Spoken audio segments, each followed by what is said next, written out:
And folks, we are here. Thanks all for joining us. This is a midweek edition of Democracy Ish.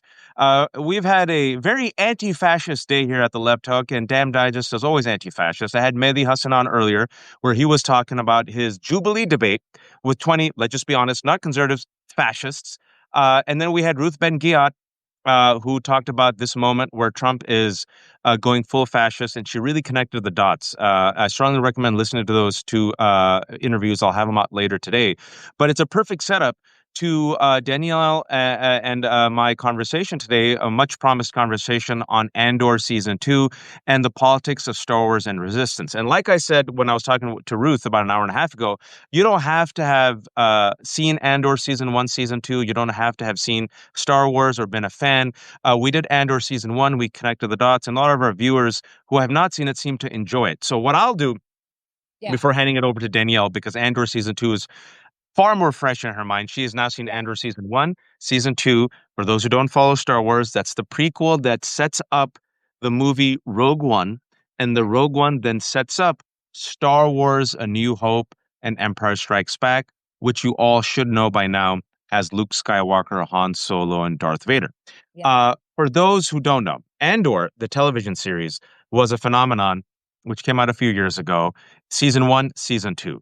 The showrunner, Tony Gilroy, is not a Star Wars fanatic, not even a fan. He took it on because he saw it as a means to explore the corrupting influence of fascism and authoritarianism. How do we know? He openly says it now. Andor, unlike Star Wars, right? It doesn't follow Millennium Falcons and Jedis and Yodas and Ewoks. Average people, poor people, workers who are trapped in a cycle of dysfunction and terror, who are living under the heel of the empire. And the lead hero, Andor, Cassian Andor, in season 1, he just wants to get paid and get laid. He's like, F y'all. I just want to get mine. I'm not part of any resistance. I'm sick and tired of scrapping. He gets his money. He's living in Miami, chilling, and he, like so many people right now, folks, Andor came out like several years ago. All right. He is a brown person in the wrong place in the wrong time, gets picked up by the security police, sent to an offshore prison, disappeared, realizes, oh shit, no one's going to come for us, realizes that he is part of slave labor being used to build the Death Star. And then he gets radicalized, becomes part of the resistance, escapes, and then goes to these other characters and says, I'm your guy. And while this is happening, another character recruits him. And this character has decided to essentially, I'm forgetting Stellan Skarsgård's character's name. Luthen. Yeah, yes. He is a guy who is a spy. He is immersed within the empire, but it's a front. What he's really doing is he's the ringleader of the resistance, right? And so Andor, he recognizes skills in Andor. And in season 2, what we see is something very parallel, eerily parallel to what we're seeing right now. Is now Andor is fully in the resistance. He has a partner, a wife who is traumatized when she was imprisoned. He wants to get away and live a good life. And she knows, she's given a foreshadowing, a premonition that Andor is meant for greater things. And the Empire uses disinformation and lies to essentially occupy a planet Ghorman to extract resources they need to build a Death Star. And in this show, there's a literal genocide called a genocide. And you see the corrosive impacts of fascism because even the architects of fascism, the Eichmanns, some of the characters we'll talk about, we see that fascism doesn't protect them. So with all of that, this leads to Rogue One. Rogue One it expands on the story about how Andor and a bunch of average Joes risk their lives to give the Jedis and the power this vital piece of information that they use to blow up the Death Star. And that's how you get to Star Wars and Empire Strikes Back. And now I give it to Danielle, who was forced to watch Andor Season 2. We have not talked about it. Danielle, before you continue and dive into whatever you want to dive into, what did you think of Andor Season 2? I thought Andor season 2 was absolutely phenomenal. So here's what I'll say, and that was a really amazing setup, Waj, is that for folks that are watching, I am not a Star Wars person. I am not a fan of Star Wars. And I realize now after watching Andor season 1 and 2, watching Rogue One, watching New Hope, and watching Empire Strikes Back, um, why I was never a fan of Star Wars. And it was Mm, because for me, I wanted the future to be about adventure and exploration, which is why I was more attracted to as a kid, and even now as an adult, Star Trek, right? Like this idea of this, global or galaxies large, united front where you have all of these people that are traveling the stars to find, new civilizations and etc. And what I realized about Star Wars as I was like knee deep in it is that it takes everything that is bad and corrosive about real life and projected it into the future, and projected it into space. What I love so much about Andor season 2, Waj, and I know that you'll like prompt a lot of questions and things to answer, is that the entire series is about regular people and the decisions that regular people under extraordinary circumstances of oppression are forced to make.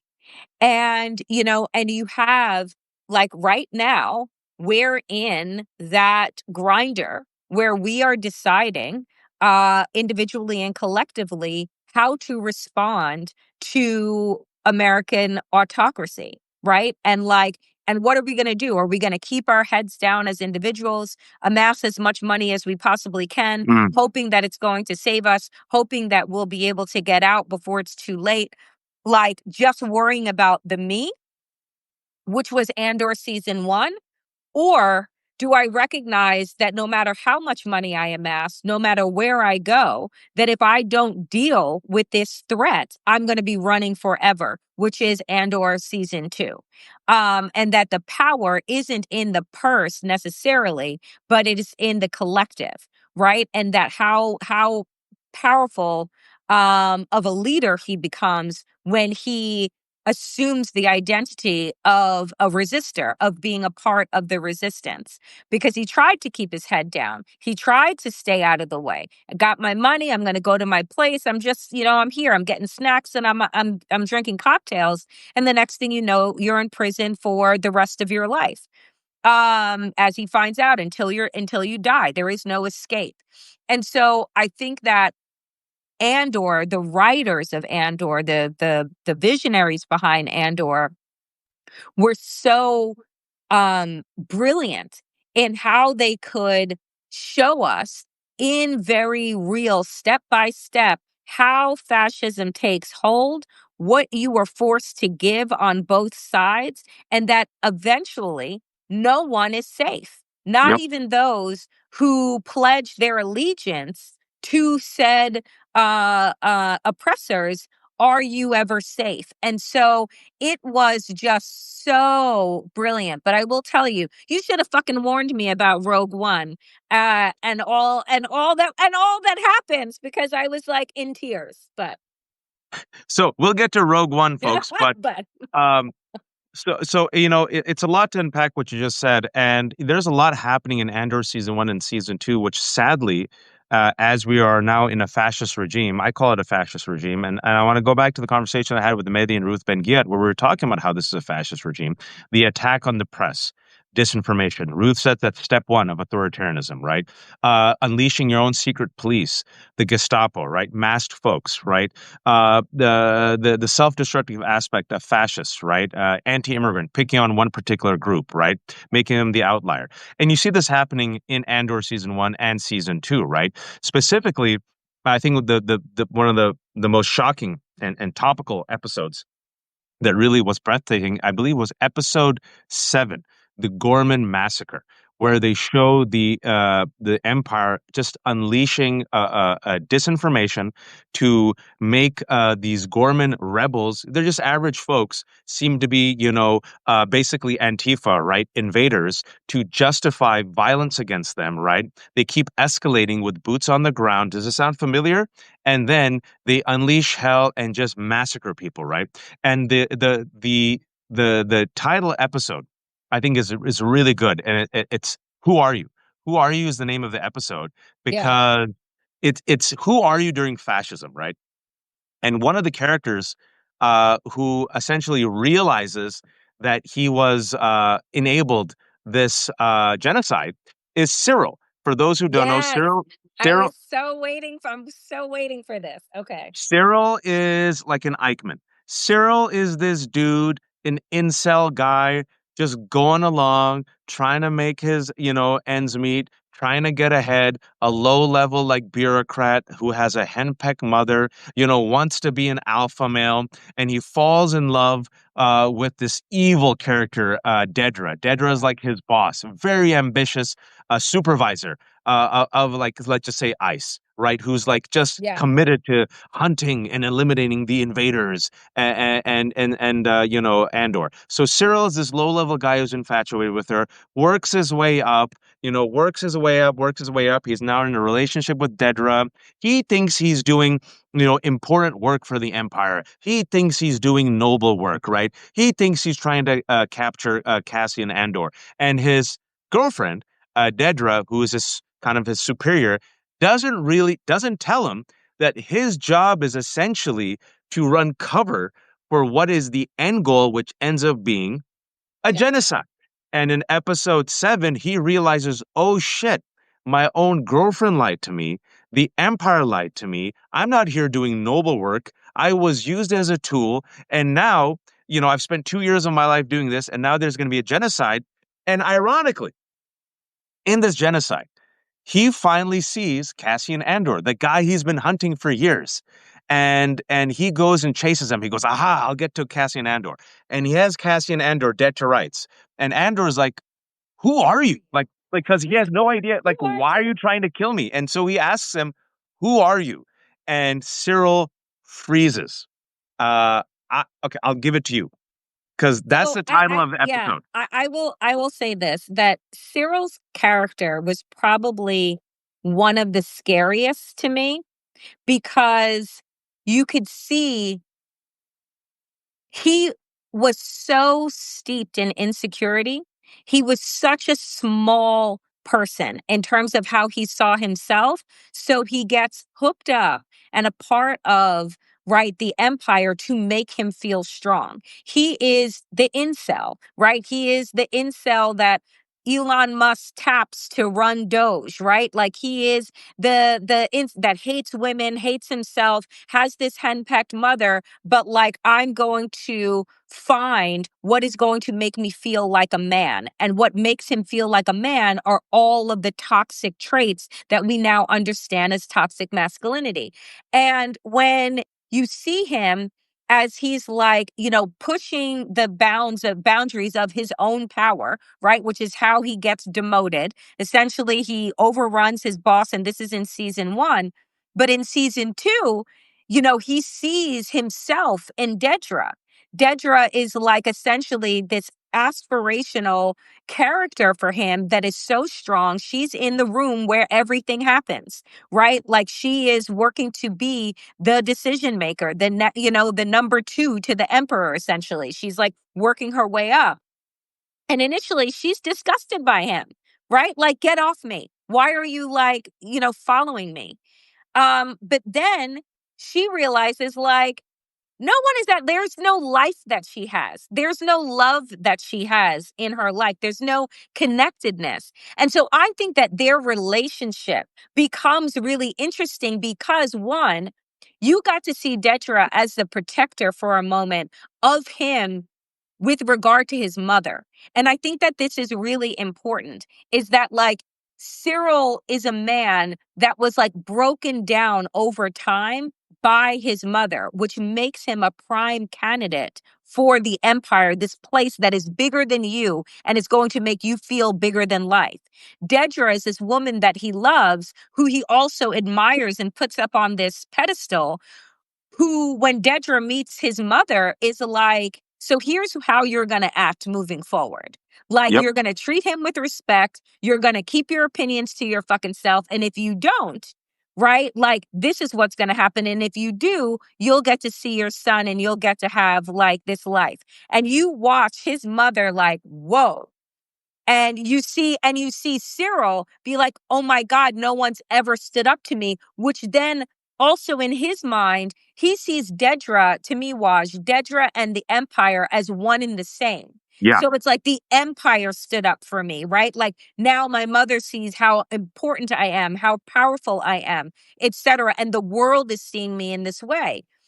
But what ends up happening over time as he is stationed in Ghorman, this peaceful planet, this Yeah. planet that makes clothes, that's it. They're like, they have these silk spiders that make this incredible clothing, and they're a planet that doesn't have weapons, that is not interested in war. And what the Empire needs is not, as we learn, their complicity or their fealty. They need them gone. That's Just right. like like they need them gone in order to extract what it is that they need, which will kill the planet fundamentally. And so they're like, this is to sacrifice for the greater good. This entire planet of people that we are going to take out is for the quote unquote greater good. And once Syril, who is like, thinks that he's this spy trying to get to these Ghorman rebels, realizes that they're not rebels. He's actually starting to like them. They're peaceful people that want to work in coordination and collaboration with the empire so that they can live a good life and the empire can too get what they want. But they don't, but he realizes the empire doesn't want that. Yeah. The empire doesn't want like a peaceful coexistence. And that's what I think gets him, is that when he looks at Dedra and he goes, why are we here? Yeah. Like, tell me, like, when it all clicks for him, when he's like, they're going to kill them regardless. Why are we here in that moment when they're at the square, the site of another massacre, and all of the people now, this peaceful planet that now moves into this resistive stance and posture, are singing their national anthem Yeah. loud, no weapons, just their voices and their collective power. And what does the empire do? Unleash the violence, unleash the cannons, sacrifice these young soldiers who they didn't care about. They were all just pawns. Syril sees it and he's like, why are we here? And she said, we're going to be famous. We're going to live this incredible life. And he's like looking at her as if he's finally seeing her for the first time. And he's disgusted. He And it's sees her for like, the fascist monster that she is, and he chokes her. yeah, that's right. That's right. He doesn't kill her. He doesn't kill her, but like he just is holding. It's like, again, I use her as a stand-in for the empire. This thing, like, he thought he was a warrior. He thought that he was a soldier for this bigger mission. And the bigger mission, he realizes that he's nothing more than a pawn. The small thing that he thought that he always was is now actually reinforced through the empire and the destruction that now he's complicit in. That moment was a wild moment. That episode was so deep.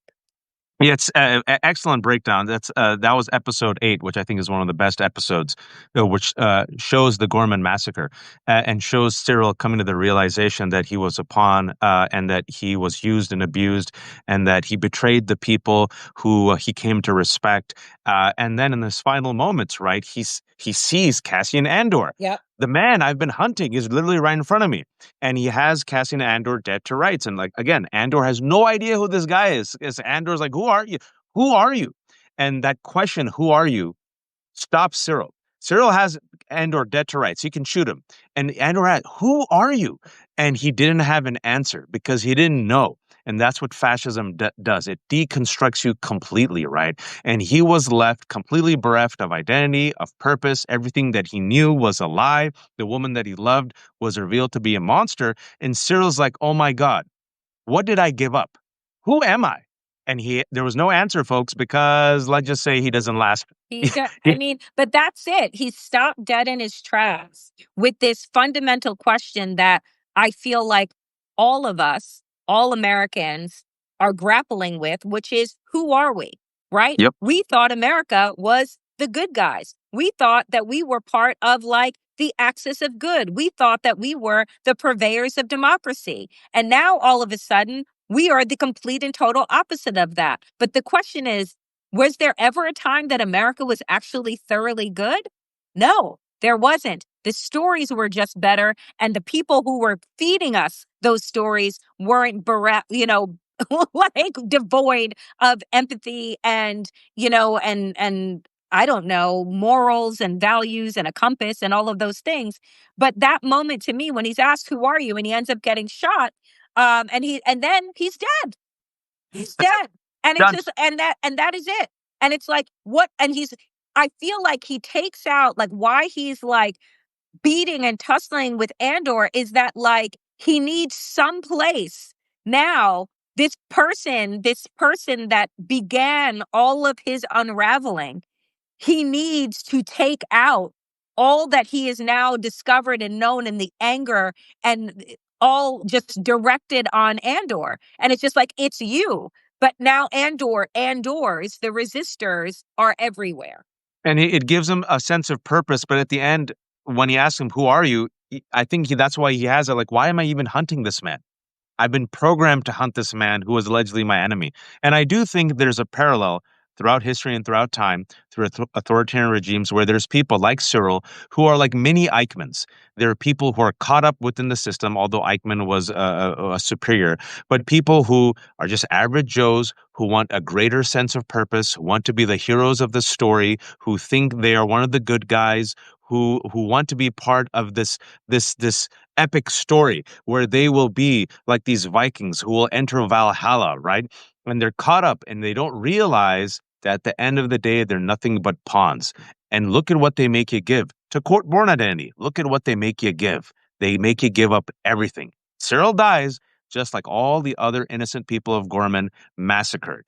Dedra is interesting also because Dedra to me Ooh. is like a Christy Nome, a Pam Bondi, one of those people who is so immersed within the ideology and the infrastructure of fascism that she's willing to do almost anything to get ahead, right?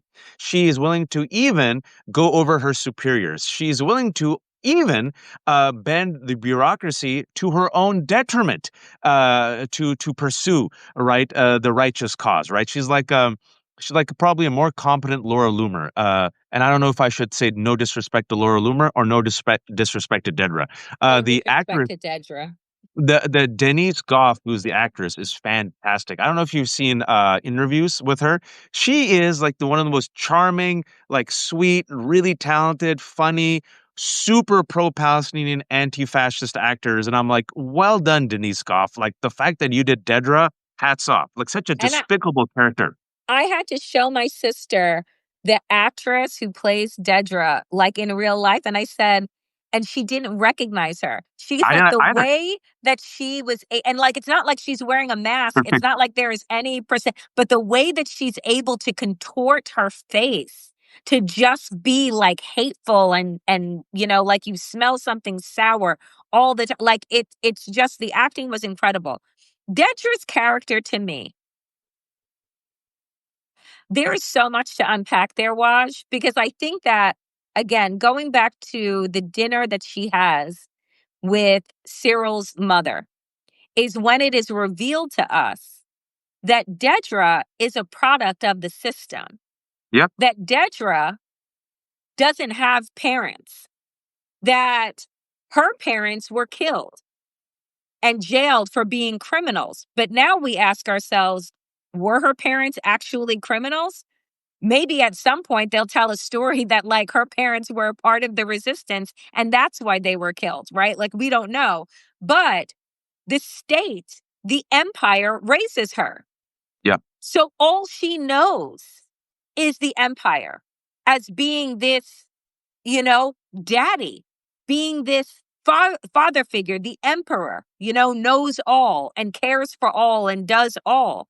And so she's grown up in this system that has never had her ever, not once, question the why, question what she's doing, because it's all that she knows. So on one hand, when that's revealed, I'm like, oh, Dedra.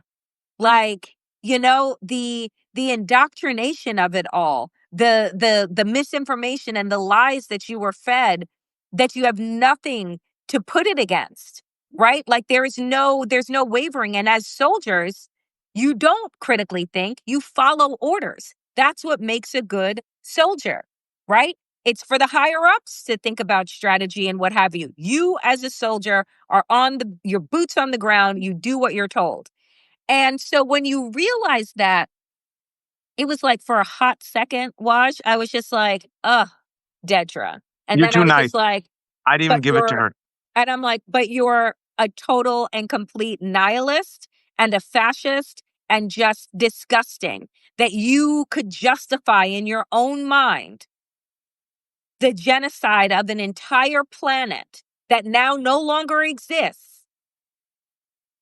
as like a means to an end so that you could move further up in the ranks. To say that an entire planet of people were worthless and unworthy of life was like a touch too far. A touch too fucking far. She is the product of a system that raised her. She is a true believer. She is an ideological zealot. She is an out and out fascist.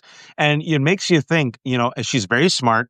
She's cunning, strategic, ambitious. She's oftentimes the only woman surrounded by men, and as such is discounted. But nonetheless, she still bends the knee to mommy and daddy empire. And speaking about daddy, Tucker Carlson said Donald Trump is the daddy who's going to come home and give that spanking to that girl that is America that's been naughty. I'm not making this up, folks. That is the analogy that they've given to Donald Trump. So the empire is daddy, the empire is mommy. That's all she knows. And she is trying to maneuver her way to get ahead as a very ambitious product and aspiring student slash leader of to be the, if you will, the number one child of mommy and daddy empire, right? And what happens in the end? Fascists come for Oh, everyone. The ending for oh, Dedra, the the end, final scene. the ending of Dedra. I mean, you want to talk about poetic justice. So for folks that watched, again, season 1, and Waj talked about at the top, when Andor is just trying to live his life and he's just trying to, I got my money and, live in the planet of Miami or whatever it is, that he's picked up and he's taken to the offshore prison. The prison that while he's there, they learn you're never escaping from. It is surrounded by water. So think about alligator Auschwitz.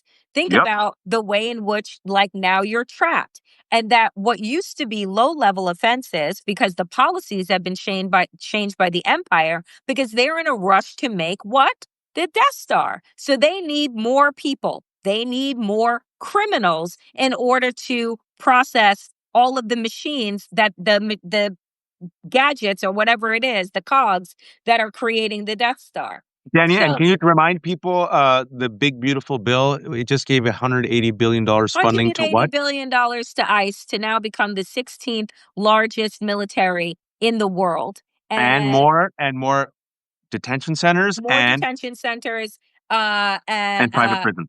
and more prisons. So here's the thing. Somebody just put in the chat, and it's absolutely right. They're like, oh, that offshore prison is basically CCOT, right? Yep. It is. So what you learn there and why risked everything obviously to escape, and they all risk everything to escape, is that they're never going to fucking leave. They had this countdown in their cell that told them how many more days until freedom, how many more days until freedom. And then when they realize that they're killing entire cell blocks and that freedom is never coming to them, they're like, fuck it. we'll risk it all because we're going to die here anyway. But it is slave labor. It is exactly what Donald Trump is doing with turning every brown person, every black person into a criminal. Why does he say manufacturing is going to come back to the United States? It's because they are implementing slave labor, prison labor. And no one cares in this country about people that are in prison or those that are incarcerated because we've been told they're bad people. Except now we're recognizing, is the baker bad? Is the beautician bad? Is the landscaper bad? Is the nanny bad? I don't think so. And so what you have here is a means to an end that is being created in the United States, and it was a means to an end in Andor. So what happens to Dedra? Lord Jesus, Dedra got a little too big for her britches. Dedra said, I'm going to pursue Luthen to the ends of the galaxies. I'm gonna evade. My bosses they'll be fine with the finished product. Who cares how I get it done, right? Which is what happens inside of these fascist regimes, because in order to continue to curry the favor of the emperor, to curry the favor and move up the ranks, to curry the favor of Donald Trump, you got to give up your soul. You got to do whatever it is that you can. You got to pretend you didn't have a client list on your desk. You got to pretend that there are no Epstein files. You got to do all of those things. Otherwise, the empire will turn on you. So what happened to Dedra? Lord, the final scene of Dedra I in love it. the same prison outfit that Andor was in the offshore prison that we know is certain death. She did everything right. She did everything they told her to do. She was a good soldier. She believed in their mission. She did everything, and it still wasn't enough. So not only does she end up in prison until she dies, but her commander, Waj, shoots himself in the head. Yep. When it comes to facing the music, he decides to go the coward's way, much like Adolf Hitler, asks for some time, listens to that speech of resistance, realizes it's spreading, realizes that most likely he will be demoted and or executed, refuses to face the fire, and instead shoots himself in the head. Fascists and fascism come for everyone. Everyone loses something, which is why I think it was so important that we saw what happened to Syril and Dedra and all these other individuals, Krennic even in Rogue One, right? All these people who thought they'd be the good ones. They golf with Chet, right? They live in the gated communities. They're the good soldiers. Mommy and daddy will protect them. Nope. Fascists eat everyone. And I always want to give you Mike Pence running for his life on January 6, 2021. And now I want to remind you that Donald Trump turned on his base a couple of days ago and said that those people who still believe in the Epstein scandal, or what he calls the hoax, are what? Weaklings and past supporters. We're seeing it now. But also, I think the theme of Andor season 1, season 2, and especially Rogue One was a theme of sacrifice. Look at what they make you give. And fascism comes for everyone. You can't escape it. But everyone has to do their part to resist. You can be complicit. You can be an ideological soldier. You can be an Eichmann, a bureaucrat. You can be a go-getter like Dedra, or you can resist. And everyone has a way of resistance. But even when it comes to resistance, it takes a toll. And I do want to talk about these two characters because I think, if it wasn't Disney, and if it was another like independent filmmaker, we'd probably get another series or maybe 2 or 3 episodes on these characters. But in every resistance, whenever people are occupied, there are people who work on the inside, like Luthen. We'll talk about him. There are elected officials like Mom Mothma, who had the best speech. There are individuals who get radicalized. But there are also people who realize we have to do the dirty work. We're the soldiers. We have to do the stuff that no one wants us to do, and we will be called the terrorists. And that scene between Saw Gerrera and Willman. Willman, has to figure out how to extract this fuel source called rhydonium. That fuel source is the fuel source for the Empire starships. They plan to steal it, but it's a fuel source that is extremely dangerous, highly combustible, super poisonous, makes you sick. And as he's trying to extract the fuel source, Saw Gerrera, who's this radicalized rebel warrior, breathes in the fuel source because he realized, like, he has this amazing speech where he says, breathe it in, right? Like, this is who we are. This is our role in life. And he tells Woolman, who at the time is wearing a mask, he says, like, you're me. This is our role, right? We live by the fire, die by the fire, right? We are the people who do the dirty work. This is our role. And so Willman takes off his mask and breathes in this toxic fumes in a way, in a sense, evolving or devolving. I don't know what you would say, but Mm. realizing that, aha, this is my role. You know, we are never going to be remembered as the heroes. We're going to be seen as terrorists, radicals, crazies, but that's fine. We live on the edge and we also have a role in the resistance. So let me embrace it and take on this fuel. I thought that was a very powerful scene. What's your take on it? My take is similar, is that I don't think that it was, I think that it was, you're witnessing evolution in real time, Someone right? said transcending. Yeah, that transcending is definitely the right word, that you see them understand, like, and this is something that I feel like, Waj, you and I talk about all the time on our show together, but on, individually as well, which is that everyone has a role in the resistance. Yes, And your job right now is to figure out what that role is and to do it to the best of your ability. And Willman, he is this, I mean, the combinations, the math mind, the algorithm, all of the things that he is holding in his mind that is learned from his dad, he recognizes, like, sometimes in war, people don't make it, yes, right? But, like, our goal, our role is to get them closer and closer and closer. It's what I say about abolitionists, right? Abolitionists, we're never going to see the end of slavery in their life, but the work that they did was to inch closer and yep, closer and closer to that another generations would actually be able to see freedom, right? And so when people are in the chat right now and they're like, I wish that we had an Andor, I wish that we had a whatever, the whole purpose is that you are it. Like, that's we right. are it. There is no fantasy. There is no white horse. There is no knight that is coming to save you. Even as we lift up certain figures that are captivating different audiences, like Mom Donnie, is that the fact is that it's going to be regular people That's right. who decide together that enough is a fucking enough, and then figure out, what is my role in this resistance? And it isn't to sit around and wait for somebody to assign you your fucking position, right? And so that, to me, is what I love so much in that moment, is because, what's his name? Forrest Whitaker's character? Saw Gerrera. Saul Guerrero, to me.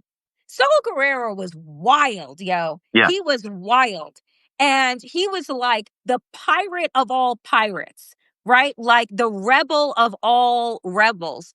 And it wasn't until Rogue One, which we'll get to, where I was like, you know what? I get you, Saul Guerrero. I get you.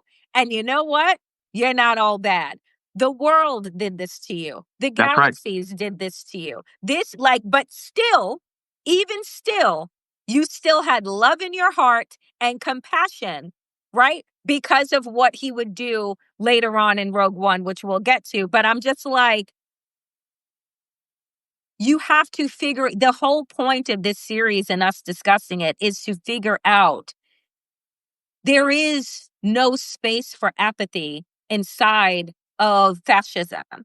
There isn't. Because even if you decide to keep your head down, eventually it will come for you. Even if you decide to, like, do the right thing, I'll follow all the laws, it doesn't matter. They'll still shoot you. They'll Yeah, still they'll, roll over you with a tank. Right? and, Like, it doesn't matter. So if the rule of law and what is right and wrong no longer matters, then you have to figure out what does. and I think it's very before we get to Andor, I do want to mention this character because everyone has a role to play in resisting fascism or being complicit in fascism. So you see Cassian Andor as an average Joe. You see Bix, who the woman he wants to marry. You see people like those who are Eichmanns, Syril and Dedras. You see the warriors, the Saw Gerreras, who are radicalized in real time and do the dirty work that no one else wants to do. And then you see those with privilege who use their privilege to actually rebel from within. And the two characters who one is an unsung hero and one then becomes a recognized hero is Luthen and Senator Mom, right? Mom, her full name is Mon Mothma. And Luthen is a tragic but heroic figure who predicts his own demise, literally dies without an audience. No one knows his sacrifice. No one knows that he set up this entire resistance in the first place. And the person who is assigned to essentially kill him, to protect the rebels' plan, right? Because his brain has it all, is his adopted daughter, Clea. And so Luthen puts in place a plan that if he's ever caught, that his adopted daughter Clea, whom he has, trained to be the skilled warrior, she is supposed to kill him. Why? Because they will torture him, and Dedra will try to extract from his brain all the information that will threaten the rebellion plan and also threaten the identities of Clea and Andor and yada yada. Right. So Dedra, being hyper ambitious, finds out that Luthen the entire time was one of the masterminds who was posing as this, art collector and, a part of, aristocratic society. And he knifes himself, right? And she tries to save him. They put him in an ICU unit. And an amazing episode, Clea, whom we later learn is his adopted daughter, infiltrates the hospital and kills him to save the rebellion, right? And I think what Luthen represents is those unsung heroes of resistance, those unsung heroes of rebellion, the unsung heroes of the civil rights movement, the unsung heroes in Palestine, in Ukraine, right? Those people who give their lives, but without them, there is nothing. And yet they still choose to go forth and sacrifice themselves, even though there will be no audience to applaud them at the end. Your take on Luthen's demise? Yeah, okay, I'll disagree a little bit. I'm not so sure it was tragic. I actually Mm, think that it was poetic. I think that what Luthen modeled in that series is that there is no perfection in war, and that mm, you have to make really complicated and hard decisions, not about the individual, but about the collective. And so there were times when he was making decisions, and the people inside of his ranks would be like, like, what's wrong with you? Like, what about her? What about? And he's like, they all signed the same pledge. They knew what they were signing up for, right? Like, it is sad and it is awful that this person is now no longer with us, but they helped us get to where we are and we continue moving forward, right? Like, and so there is something about Luthen knowing.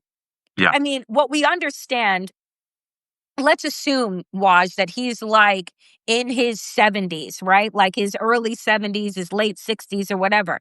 He's been running this resistance for decades. Yep. For decades, he gave his life to living this duality of this attaché in society and this resistance. He gave up everything, right? He gave up the possibility of having, like, relationship and this, that, and the other thing, because at a certain point in time, he's like, burying your head in the sand is just not an option. I think that the relationship too that you see between him and Clea was one of like the ultimate. There are people, some that we applaud many, many decades after their sacrifice, after they've passed, because of the lives that they have lived, where the resistance, the fight for justice was always their center. And they never deviated from that, Yep. regardless of how much they had to give up. And that to me is Luthen. Like, I don't think that it's sad that he died for the resistance. What I thought was beautiful is that it was his fucking choice of how he went. That's That true. he took his own, like this. in this instance, right? Because you had brought up, Hitler and the weaklings of that with regard to suicide and not facing the music. And it's, to me, on the other side of that same coin is a Luthen character who fought, you know, relentlessly for decades, who sacrificed everything, and then he got to choose how he was going to go out, right? And then it would be his daughter that, I mean, he was never coming back. Like, he knew Yeah. what he was doing Yeah. when he stabbed himself. They put him in that room that was breathing for him, but he was never coming back, right? And to me, that choice of ending your life knowing what you have done and knowing that his daughter was not going to rest until she put him at rest. And Right. that moment in the room where she comes in to shut off the machines, and that tear that falls is like, you can finally be at rest after decades of being on the run. I did not think that Luthen's death was tragic. I thought that it was beautiful. I mean, I'll use the word poetic and tragic only in the sense that the heroes, the way they die, what they have to give up, what he sacrificed, right? And the fact that it was his daughter who had to do it. That's why I say, I'm like, man, in a perfect world, wouldn't it be nice if Luthen and his daughter can ride off into the sunset? But it doesn't work that way. And No. that's what it shows you, right? Life doesn't work that way. Fascism takes a toll.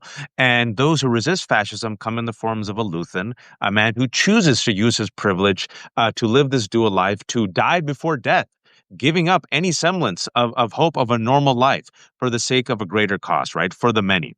And then the fact that it's poetic justice, or poetic, if you will, gosh, I was going to say justice, but it's poetic in a way, and to me tragic that it's his daughter who does it, but her daughter does it to fulfill his mission, right? So Yes. it's painful, but she says, I have to be the one to do this, and I know I have to do this for the greater good because this is what my adopted father fought his life for, and I'll be damned that in death, or I'm gonna like let him go out like this.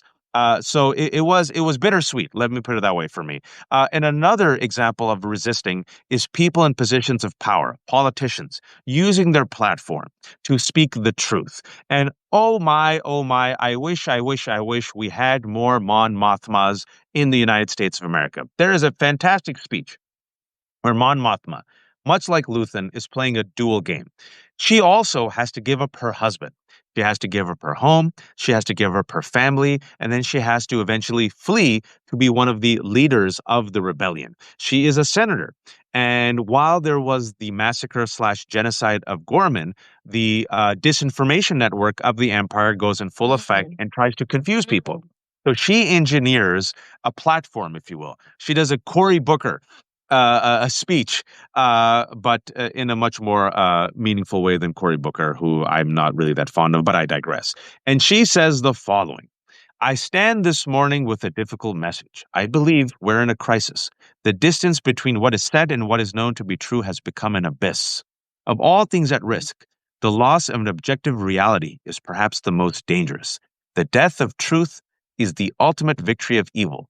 When truth leaves us, when we let it slip away, when it is ripped from our hands, we become vulnerable to the appetite of whatever monster screams the loudest. This chamber's hold on the truth was finally lost on the Gorman Plaza. What took place yesterday, what happened yesterday on Gorman, was unprovoked genocide. Yes, genocide. And the truth has been exiled from this chamber. And the monster screaming the loudest, the monster we've helped create, the monster who will come for us all soon enough, is Emperor Palpatine. And that could have been talked about Israel, and that could have been talked about Donald Trump. What's happening in Israel, folks, right now, it's genocide. There are starving kids. 22 children have died from starvation. Israel has killed more Palestinians in Gaza in May who have come to food aid distribution sites than all the Israelis who were killed by Hamas on October 7th.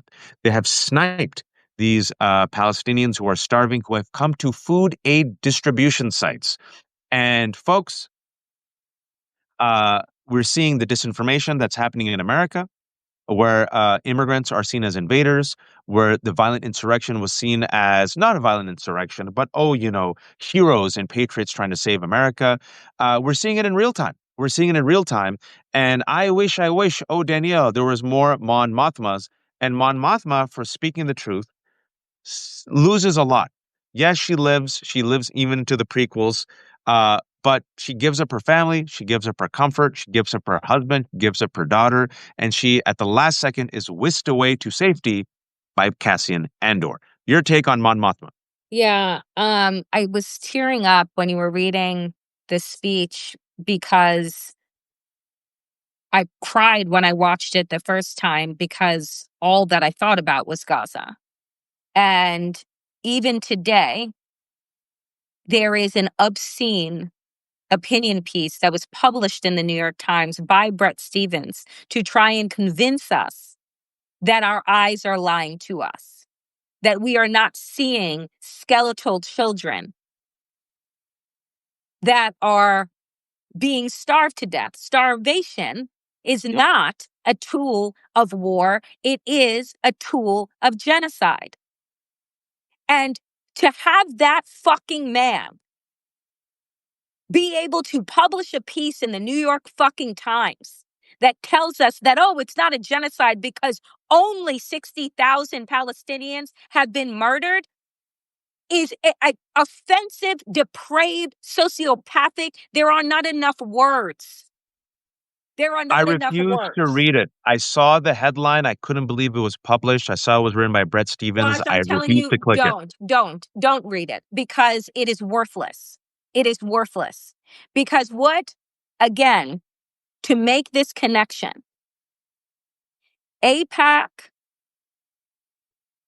the Israeli state under Netanyahu and others, believed that they could spread so much disinformation, combine for so long, right? The religiosity and culture behind Judaism and Zionism, and have us believe that the one were just one and the same. And it is fucking not. And the fact is that now we have seen, because there have been so many over generations, so many canaries in a coal mine on this issue, where they told us that because we're not foreign affairs analysts and because we are not historians, we don't understand. And we allowed them to tell us that we didn't understand, to tell us that we were anti-Semitic for asking questions. And the fact is that now we are on a planet where all of these powerful countries are once again standing and looking away as he starves people to death and then kills them for seeking fucking flour, and has tried to convince us that they're the terrorists. The upside down world that we have been a part of, that we have perpetuated to a certain extent in the belief that everything is so black and white. And you know what? In this issue, it fucking is. Yep. If you care about children, if you care about people, if you care about humanity, then you know that what is happening in Gaza cannot be explained away. There is no nuance that can be offered that makes that okay. So, I just, that speech that she gave, you could put it on the floor of the UN. Yep. With every single camera not turning away because they rigged it so it couldn't be stopped, that the information would get out. And I tell you that we are scrolling through genocide. We are mindlessly thinking that somebody somewhere is going to stop it. Folks, they let 6 million Jewish people die in the Holocaust. To them, 60, that's what Bret Stephens was saying. To him, 60,000, who gives a fuck? That's how you lose your humanity. That's And how you become a depraved individual. no, amen to what you said. And going back to her speech and why it hits home is we are witnessing a genocide streamed to our phones in real time over the past year and a half. People have become radicalized in real time because that number of 60,000 folks, Lancet, a medical journal, says that's an undercount, that the casualties are probably 40% more. And that doesn't even take into account, and it pains me to say this, that Gaza now has the largest number of child amputees in the world because the IDF deliberately targets children. What we've heard from doctors who visited, people who I know, is that there are bullet holes in the skulls of children. More children have been killed in the past year and a half in Gaza by Israel than all the children killed in all the war zones around the world combined. Just sit with that for a moment.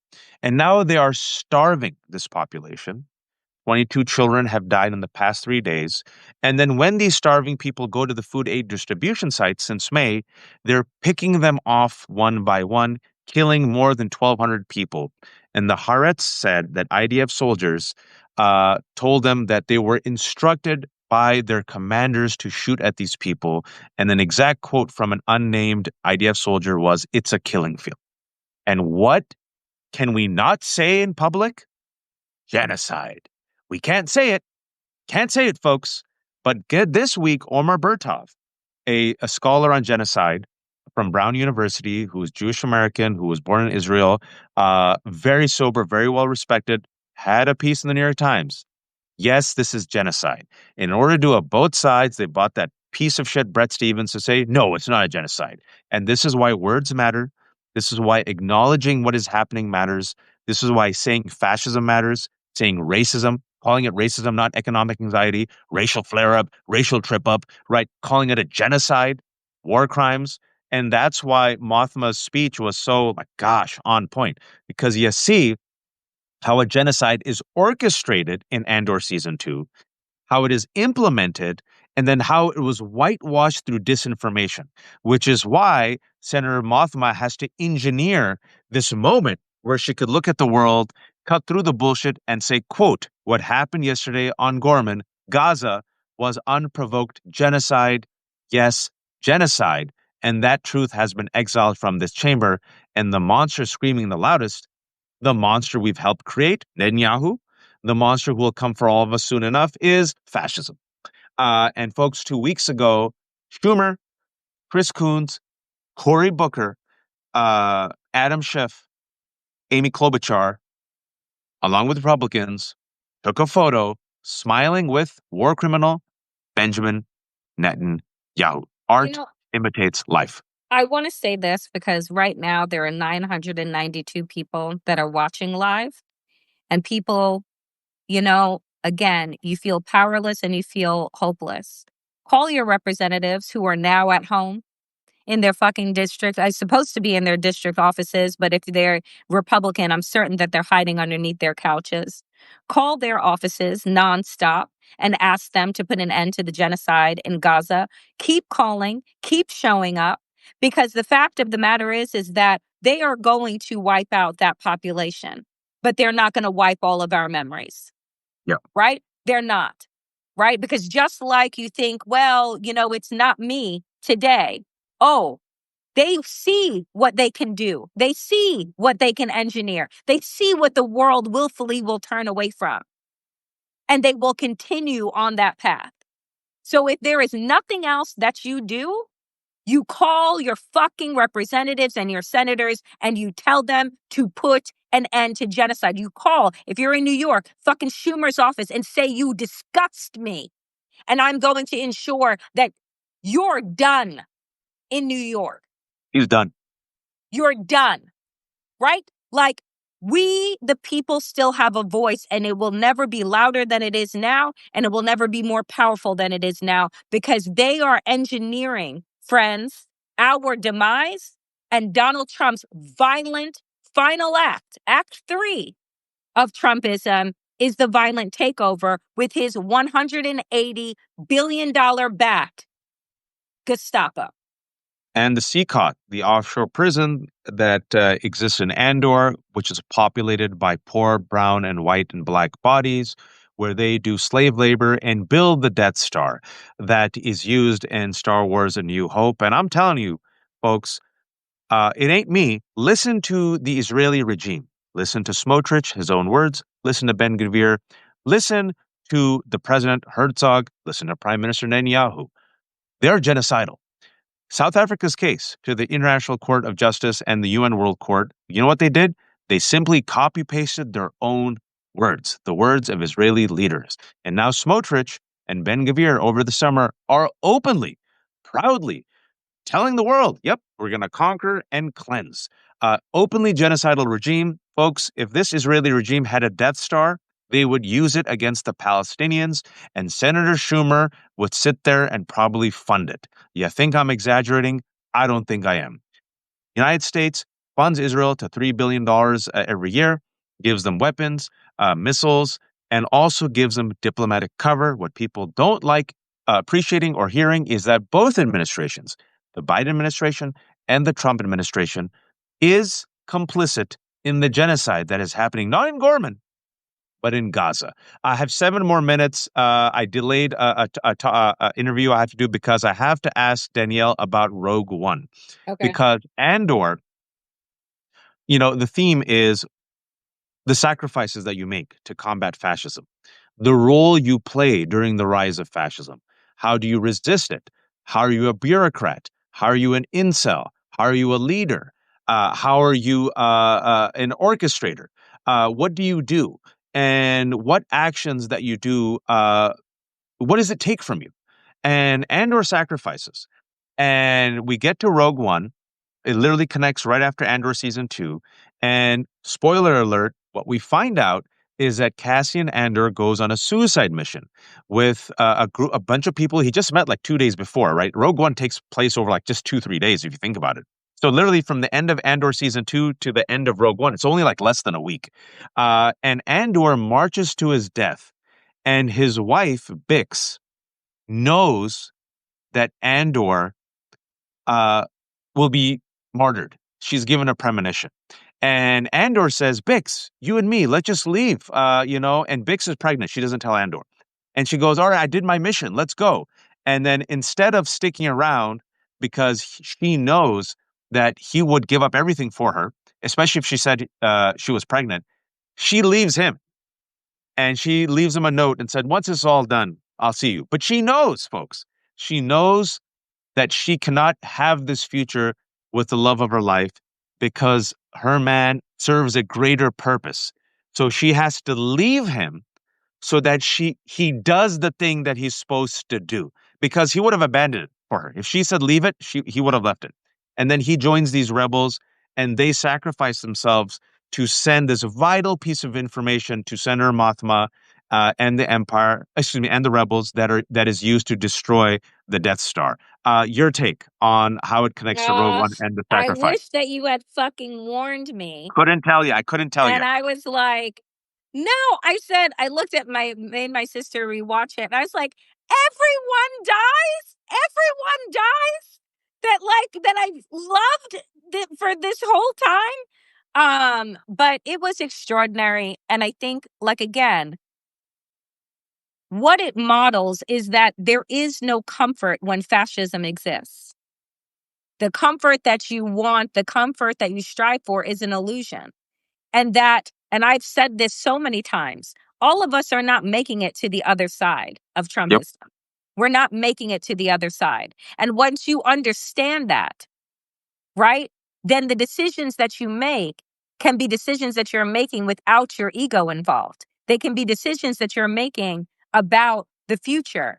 And how can I push things, push resistance, push justice forward just a little bit more? And so, I knew, I guess probably deep down, even though it's, a Star Wars movie, that Andor wasn't going to survive, because then everything would kind of fall apart in a certain way because it would be too neat of a wrap up. And I think What that what that's what did what, you think? What did you think was happening? Because again, Danielle didn't know anything about Rogue One. Sees the last scene of Andor season 2. When you saw him get on the ship and you saw the soothsayer kind of give him that nod, what did you think was going to happen?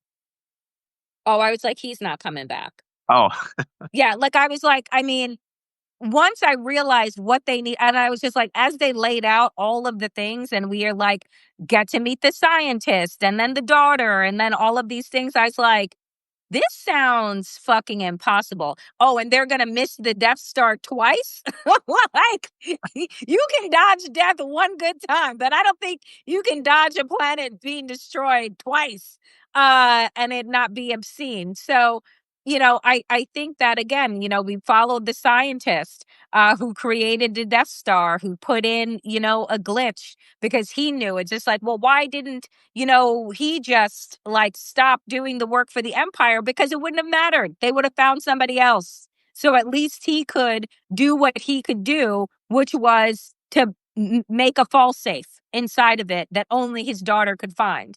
So again, it just shows you all the roles that people have. And it doesn't lead to like rainbows and a pot of gold, but it leads to one day, galaxies that are free. And I think that freedom has to be your only love, is what this series kind of showed, is that like, if freedom is not present, then nothing else matters. So Yep. freedom has to be your only love, your moral compass, your purpose and reason for being. And everything else has to, be put off for that. And like you said, Paul, it has a cost, right? Freedom comes at a cost. The fight for freedom comes at a cost. It always has. And, a prophetic story. Moses defeats the Pharaoh. Moses leads his people to the promised land. Moses never got to the promised land. The people did. And so there's so many martyrs, there's so many heroes who are unsung, who are buried, who sacrificed their comfort, their convenience, their joy, just so that their children and grandchildren can see the sunrise that they never could. And I think at this moment, and you said it really well, Danielle, you have to sacrifice your ego. You have to also be realistic that maybe, just maybe, we might not make it. But I got 3 kids. I've lived a good life. I might not make it, right? But if I can plant the seeds, inshallah, the kids can enjoy the fruit and the shade. And I think what happens in Rogue One is an extension of that. And I think the reason why Andor and Rogue One are so powerful is because for those who have seen Star Wars, they think space, Jedis, lightsabers, Wookiees, Millennium Falcon. But the reason why I think it has resonated at this moment, as we're literally dealing with fascism, is Andor and Rogue One shows you heroes who are ordinary folks trying their best. No lightsabers, no force powers, just people who care and are willing to sacrifice something, even their own lives, so that everybody can be free. And maybe, just maybe, folks, that's the lesson all of us need right now. Maybe it's up to the rest of us to show up for the transgender kids who are bullied, for the undocumented immigrants, for the El Salvadorans, for our journalist friends, right? For the judges, for women who are losing their rights, for Muslims, because fascists come for everyone. Thank you all for joining us. Danielle, fantastic work. I knew you'd bring it. And I just threw out. My job was just to be the pitcher. I'm like, just throw Danielle stuff. She'll hit it out of the park today. This episode will be up on Danielle's Substack, Damn Digest, and mine, The Left Hook, later today. Damn Digest and Left Hook is where we write. Danielle also has her YouTube channel, Danielle Moody, where she has 28,000 subscribers. We're trying to get her to 30,000. Democracy-ish is live Monday and Friday at 12 p.m. Eastern Time, and we do a midweek check-in, and this time we decided to do something different. But 1,100 people joined us, so I think people liked it. I'm trying to get Danielle to watch Superman, even though her sister said it was meh. I think Danielle will enjoy it. And Susan gave her like $80 to go see it in IMAX and get popcorn. So there's no excuse. And folks, there's no paywalls at the Damn Digest or at the Left Hook. We believe all the information should be free. Citizens should be informed. However, Danielle likes her nice coffee, and I have 700 children. So if you can become a paid subscriber, we've kept it super cheap. It goes a long way. And if you can't, I know times are tough. At the very least, please subscribe. It's all free, and spread the good word. Danielle, final word to you. I just want to say, I love this. Without you, Waj, I would have never watched this series. I would have never watched the movies, and it honestly is so eye-opening. Folks said, what do I watch first? Watch Andor season 1, Andor season 2, and then go into Rogue One. Rogue But One, it then Star Wars: A New Hope, and and then Empire Strikes Back. yeah, and then Empire Strikes Back. But it was extraordinary. We'll have to do another one. I will see Superman, and then we can do that one as well. But I appreciate you, my friend. Very, very good. We'll see it on Friday. And how about your sister? Did your sister like it? She said she liked it, but it was like, nah. Well, what about Andor season 2 and Rogue One? Oh no, Andor, she fucking loves. Andor, this was like Andor season 1, season 2, Rogue One, but she was like, Superman. She's like, I know why Waj wants you to see it, but like, All right. Okay. Let's see. Let's see. All right, everyone. Danielle, I'll see you on Friday. Thanks, everyone else. Yep. We'll have this up in an hour or two. Take care. Be kind to each other. Be empathetic. And don't be a be a fascist. fascist. Take care.